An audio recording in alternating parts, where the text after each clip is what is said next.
Hey, I'm Mateo with WTI, and where I live, we get a lot of power cuts.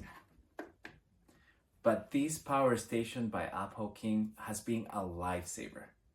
It's a 300-watt power station, so it really holds a lot of charge. Just so you have an idea, I have been able to get my phone and my laptop from a dead battery to a full charge at the same time in less than an hour, and not even using 20% of the power station. So when we get power cuts, this has allowed me to keep my devices charged.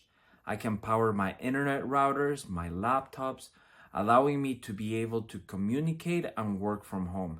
This really is perfect for my needs because it's also very portable, it's very lightweight, only about 4 pounds, and I can take it with me anywhere. I got the bundle that comes with the solar panels too, so even if the power station is running out of juice, I can charge it during the day. These panels are also super well designed in my opinion.